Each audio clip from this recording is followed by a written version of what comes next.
अब छोटी सी बात बताता हूं आपको रिलेटेड टू टेस्ट एनालिसिस। आराम से मेरी बात को सुनिएगा, गौर से मेरी बात को सुनिएगा। It is very important for all of you all since you have started your test. पहला टेस्ट आपका हो चुका है और टेस्ट देने से ज्यादा जरूरी पता है क्या है? टेस्ट का एनालिसिस करना।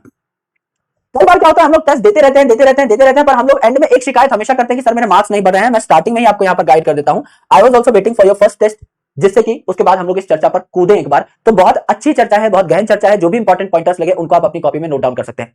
सबसे पहले जब भी आपका टेस्ट हो, let's say you have completed your test in 3 hours, 3 घंटे में आपने अपना टेस्ट दिया और ईमानदारी से दिया, ऑनेस्टी से दिया, यानी आपको एग्जैक्टली पता है कि आपके कितने क्वेश्चन ठीक है, कितने क्वेश्चन गलत है, you know everything, you still have to spend at least 1.5 hour to 2 hours. कोई जल्दी भी कर सकता है, कोई लेट भी कर सकता है, ये स्टैंडर्ड टाइम नहीं बता रहा मैं। इतना टाइम आपको देना चाहिए अपने पेपर को। किस चीज के लिए? उस पेपर को घूरने के लिए। उस पेपर को घूरो भाई, उस पेपर को ताको झाको। क्यों? क्योंकि जब आप पेपर को घूरोगे ना, जब आप पेपर के साथ वक्त बिताओगे, पेपर आपसे कुछ बातें कहेगा।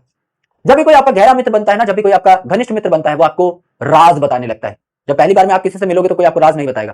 Similarly when you talk with paper without even talking, when you just ponder on paper कि इस पेपर में था क्या, तो आपको 180 सवाल का जो पेपर है ये एक्चुअल में क्या देकर के जाएगा? 720 सवाल देकर के जाएगा। क्योंकि हर क्वेश्चन में 4 ऑप्शन होते हैं। आपको यह भी पता होना चाहिए कि कोई ऑप्शन आंसर क्यों है, आपको यह भी पता होना चाहिए कि बाकी तीनों ऑप्शन आंसर क्यों नहीं है, and that will itself become a new question. कई बार ऐसा होता है कि कोई सवाल आपका निकल गया, कोई सवाल आपने कर लिया, लेकिन आपको कोई चीज नहीं पता। For example, let me frame a question over here.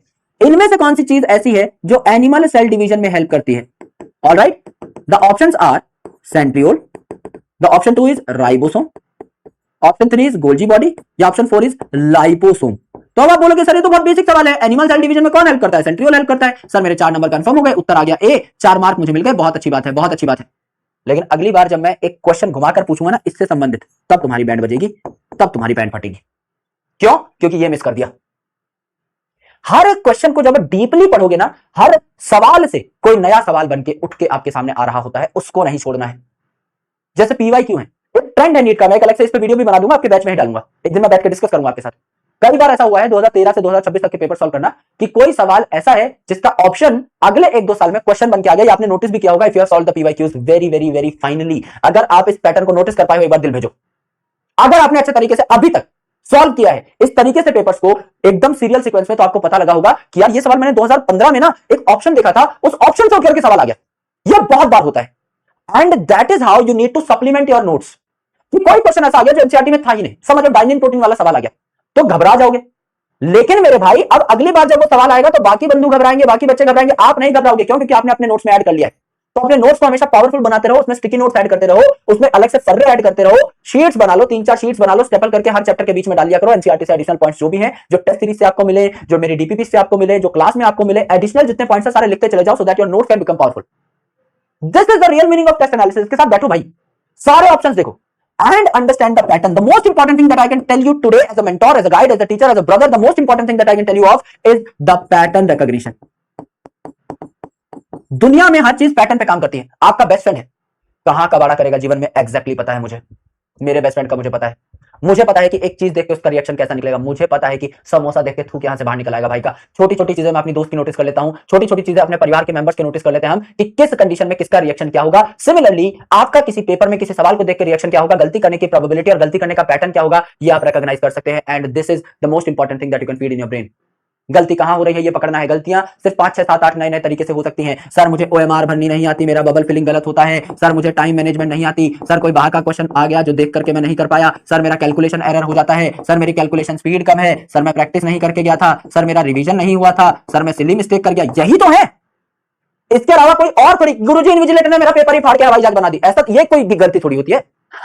ये कोई गलती हुई है किसी की आज तक कि गुरुजी लस्सी गिर गई जीरे वाली मेरे इस पे पेपर पे? अरे ये कौन कर रहा है घर पे बैठ के?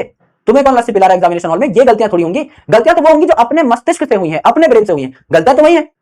ओएमआर नहीं आएगा सीबीटी में, वैसे बता रहा हूं। अभी तो ओएमआर बेच दे रहे होगे या घर पे कर रहे होगे, मैं जस्ट वैसे बता रहा हूं कि सर मुझसे 10 प्रकार की गलतियां हो सकती हैं। क्यों ना मैं इन 10 की 10 प्रकार की गलतियों का पैटर्न बना लूं। पहला क्वेश्चन मैंने देखा, गुरुजी मेरा सही हुआ, सारे ऑप्शन भी मुझे पता है, किस ऑप्शन को कैसे एलिमिनेट किया वो भी मुझे पता है। दिस इज 100% शॉर्ट क्वेश्चन, किसी भी तरीके से आएगा मैं कर दूंगा, इस सवाल को छोड़ो। दूसरा क्वेश्चन मैंने देखा, इसमें एक ऑप्शन मुझे नया मिला सर, ये मैंने ऐड कर लिया अपने नोट्स में, ये भी अब डन हो गया। तीसरा क्वेश्चन, इसमें 2 चीजों में मैं सर फंस गया। सेंट्रियोल सेंट्रोसोम लिखा हुआ था सर, मैं फंस गया, समझ लो कोई भी सवाल था जिसका आंसर था सेंट्रियोल, आप सेंट्रोसोम और सेंट्रियोल में कंफ्यूज हो गए। यहां मुझे रिवीजन चाहिए तो आप लिखोगे एनालिसिस में लैक ऑफ रिवीजन, दो एक जैसी दिखने वाली टर्म्स में मैं फंसा। सर बात समझ में आई? Similarly there are many more things, many more patterns. आपको पता लगेगा जब आप 4 5 6 टेस्ट दे लोगे ना, आपको पता लग जाएगा आपकी गलती का पैटर्न क्या है। उसमें से एक एक गलती को उठाओ, उस गलती को अगले 2 3 टेस्ट में सुधारो, 10 नंबर बढ़ेगा। अगली गलती पकड़ो सुधारो, 10 नंबर बढ़ेगा। अगली गलती पकड़ो सुधारो, 10 नंबर बढ़ेगा। हर 2 2 3 3 टेस्ट में एक गलती सुधारते जा रहे हो, 10 10 नंबर बढ़ते जा रहे हैं। एकदम से नंबर नहीं बढ़ते। आगे जब 20 30 40 50 टेस्ट दोगे पेशेंस के साथ, एक अच्छे डिटर्मिनेशन के साथ, ग्रेजुअल ग्रोथ जब चाहोगे तब नंबर बढ़ेंगे भाई। एक दिन में नहीं बढ़ते नंबर। यही सबसे बड़ी प्रॉब्लम है कि बच्चे बीच में ही टूट जाते हैं, बीच राह में ही टूट जाते हैं, क्योंकि उन्हें लगता है कि नंबर बढ़ाना तो एकदम बाएं हाथ का खेल है मेरे, मैं तो यूं चुटकी बजाऊंगा यूं नंबर बढ़ जाएंगे। ऐसा नहीं होता। आपको तैयारी के लिए 1 साल दी है, आपको इस चीज को पेशेंस के साथ, बहुत विवेक के साथ लेके चलना है भाई, तब काम चलेगा, अदरवाइज नहीं हो पाएगा भाई आपसे। समझो, ये गलतियां जो आप करोगे अभी नवंबर दिसंबर में, वो मैं आपको आज बता दे रहा हूं, इसलिए मैं कह रहा हूं इन सारी चीजों को नोट करना मेरे भाई। इस वीडियो को दोबारा से देखना, अगर आप मेरे अच्छे दोस्त हो, मेरे अच्छे भाई हो, मेरी अच्छी बहन हो, आराम से इस बात को जो मैं अभी कह रहा हूं ना, टेस्ट एनालिसिस जब से मैंने लिखना स्टार्ट किया, इसको दोबारा से देखना और उसको समझना कि वीपू भाई क्या कह रहे हैं, और देखना आप में से कई लोग जो सीरियल टॉपर्स होंगे वो गलती कर चुके हैं। क्योंकि हमें क्या लगता है, we are very inquisitive for the results. हम ना बहुत जल्दबाजी करते हैं कि रिजल्ट मुझे झटपट मिल जाए। नहीं होता भाई ऐसा। क्यों होगा ऐसा बताओ? एक चीज जिसको टाइम लगता है, बिल गेट्स भाई अरबपति आदमी है भाई, जो कुदरत के नियम है वो तो उतना ही, अगर वो भी अपना बच्चा पैदा करेगा 9 महीने में ही कर पाएगा ना। कुदरत के नियम थोड़ी बदल जाएंगे, किसी के लिए कितना ही पैसा हो, कितना ही रिसोर्स हो, कुछ नहीं बदलता। If a thing takes that much time, it will definitely take that much time. This is a serial truth, इसको आप बदल ही नहीं सकते, कोई कहीं का इंसान आ जाए। अगर प्रोग्रेस वक्त लेती है, वो प्रोग्रेस टिकती है, वो प्रोग्रेस आपको महान बनाती है, क्योंकि आपकी हैबिट का पार्ट बनती है। उसे हैबिट का पार्ट बनाओ, जो चीज जितना वक्त मांगती है उसे उतना वक्त दो। यही तो गेम है, यही तो गेम है भाई। जो बीच में टूटा वो पहुंचा ही नहीं मंजिल तक, घर से भी निकल पड़ा, मंजिल पे भी नहीं पहुंचा, बीच में ही टंगा रह गया। अब घर भी उतनी ही दूर है, मंजिल भी उतनी दूर है, पर भाई को पता ही नहीं है कि मंजिल आके कितनी दूर है, इसीलिए उल्टे पांव भाग गया घर की तरफ। उतना ही इधर भागता तो खेल जीत जाता, पर एग्जैक्टली हमें पता ही नहीं है डायमेंशनली कि कौन सी चीज कितनी दूर है और हमारे लिए कितना बड़ा रिवॉर्ड इंतजार कर रहा है। इसलिए मैं बता रहा हूं, सारे काम हो जाते हैं, अच्छे से तैयारी हो जाती है, करनी है बस ईमानदारी से, टूटना नहीं है। मैं बता रहा हूं मंजिल कितनी दूर है, मैं एग्जैक्टली बता सकता हूं तुम्हारी मंजिल कितनी दूर है। तुम्हारी मंजिल मोटा मोटा मान के चलो बहुत अच्छे तरीके से 50 टेस्ट दूर है, अगर आप इतनी देर का एनालिसिस कर लेते हो ना। 50 टेस्ट में अगर आप आज 550 पे बैठे हो, अगर आप 680 690 नहीं मार रहे हो, अगर ये मैंने जो बताया करने के बाद, तो भाई आके मेरा सर फाड़ देना तुम डंडे से, और बताओ। क्योंकि यही होता है, इसके अलावा कोई तरीका थोड़ी है। अच्छे से पढ़ रहे हो, अच्छे से रिवीजन कर रहे हो, सारे डीपीपी सॉल्व है, सारे ऑब्जेक्टिव सॉल्व है, सारे पीवाईक्यू सॉल्व है, टेस्ट एनालिसिस अच्छे से, इसके अलावा कोई रॉकेट साइंस थोड़ी है। बाकी बच्चे क्या कर रहे हैं, ऑल इंडिया फर्स्ट रैंकर क्या कर रहा है, तुम्हें क्या लगता है क्या कर रहा है? कुछ अलग कर दे रहा है क्या इससे? हम तो बहुत अच्छे अच्छे बच्चों को मेंटोर करके बैठे, ऑल इंडिया 9th रैंकर को मेंटोर करके बैठे। तो वो बच्चा भी तो यही करता था ना, उसको भी तो मैं यही बताता था जो तुम्हें बता रहा हूं। कोई अलग घुट्टी थोड़ी पिलाई थी उसको भाई, ऐसे कूट काट के एकदम घर पे ही देसी चूरमा थोड़ी खिला दिया था बैठा करके कि हाँ ये चमत्कारी जड़ी बूटी है भैया, ये ले लो, इससे तो कुछ खतरनाक ही गेम हो जाएगा रात तक। ऐसा थोड़ी होता है, होना यही है। अब देखो, आप इस बात को कब मानोगे मुझे नहीं पता।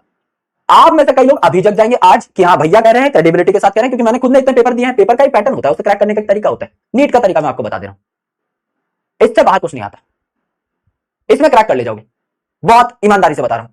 और आपको पता भी है सारी चीजें, आपको भी पता है।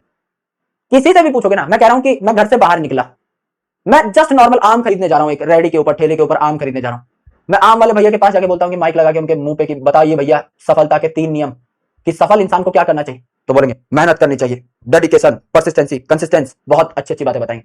सबको ही पता है, द गेम इज कि सबको ही पता है, but the main thing is execution. करेगा कौन? पता तो तुम्हें भी है कि मेहनत से सफल बनते हैं, कर ले रहे हो बढ़िया, अपनी जान लगा दे रहे हो। 100% कितना लोग दे रहे हैं अपने दिन का, बताओ। कौन लोग कॉन्फिडेंटली कह सकते हैं कि मैं साला अपने दिन का 100% दे रहा हूं अभी, बताओ कौन हो तुम? कर ले रहे हो 100%, संतुष्ट हो अपनी लाइफ में? रात को पसर के नींद आती है बढ़िया एकदम कि आज मैंने कुछ भी टाइम वेस्ट नहीं किया, आज आई गिवन माय 100% शॉट, आती है नींद? अगर ऐसा है तो बता दो भाई। कभी कभी तो कतराते हैं ना हम लोग, नहीं होते ना संतुष्ट, अंदर मन काटता है खुद को। जब रात को सोने जाते हैं, आत्म मूल्यांकन करते हैं चीजों का, जब पैर लंबे करके सोते हैं तो दिमाग में चलती है ना चीजें गहरी नींद आने से पहले, तब तो इंसान खुद से सच बोलता है ना कि आज 100% दिया या नहीं, आज कामचोरी मक्कारी करी या नहीं। तब तो इंसान बैठ के खुद से ही बातें करता है ना। बाहर वालों को तो बेवकूफ बना सकते हैं हम लोग, खुद को कैसे बनाओगे? खुद को तो पता ही है कि खुद ही नहीं ले। This is the game, execution, proper execution. जो सोचा वो कर दिया शाम तक, ये है बात। और ये नहीं बहुत ज्यादा करना है, जितना सोचा उतना करना है। आज रोटेशन पढ़ना है किसी भी हालत में, हालत सूख जाए भाई, आज रोटेशन खत्म होगा, रात को 3 बजे हो जाए, कल का टारगेट मैं छोटा बना लूंगा, कल सिर्फ ग्रेविटेशन पढ़ लूंगा, कल सिर्फ लिविंग वर्ल्ड पढ़ लूंगा। आज रोटेशन सोचा तो anyhow I need to complete my target, there is no time table, there is a to do list, there is no time table. 10 घंटे पढ़ूंगा, 11 घंटे पढ़ूंगा, पावर कट हो गई, बैंड बज गई, घर पे मामा आ गए, बैंड बज गई, है ना, खुद को बुखार चढ़ गया, बैंड बज गई। To do list. आज सुबह मैं ऐसा महसूस कर रहा हूं, आज मेरे ये टारगेट्स हैं, मुझे लगता है आज मैं 10 घंटा पढ़ जाऊंगा, 10 घंटे पढ़ जाओ, 10 से ज्यादा पढ़ जाओ, 10:30 पढ़ जाओ, लेकिन 10 डेफिनेटली पढ़ो। That is a real game, इसको खेलना है भाई। ये होता है, टाइम टेबल होता ही नहीं कुछ, टाइम टेबल बना ही है फाड़ने के लिए। टाइम टेबल आज बनता है, कल फटता है दीवार पे से, या उसके ऊपर दूसरा चिपकता है 4 दिन बाद। टाइम टेबल की फितरत ही है कि वो बनेगा मिटेगा, बनेगा मिटेगा, फटेगा, डस्टबिन में जाएगा, गोते लगाएगा, अपने जान की भीख मांगेगा कि साहब मुझे फॉलो कर लीजिए, पर तुम नहीं कर पाओगे। 5 PM वेकअप, यस, 7:30 बजे उठे हैं, चाय का इतना बड़ा मग्गा मारा, तब जाकर के एक डिपर खुला, उसके बाद 4 रोटी लपेटी, राजा वाली मेंटेलिटी दिखाई, तब दूसरी आंख खुली, 9:30 बजे नहाए, 11 बजे काम पे बैठे, जब दुनिया काम से लौट रही थी। ऐसे नहीं होता दोस्त। तुम चाहे अपना टाइम टेबल 11 बजे ही शुरू करो, लेकिन ईमानदारी से तो करो, टू डू लिस्ट तो बनाओ। 5 PM वेकअप, ऐसे नहीं करना चाहिए।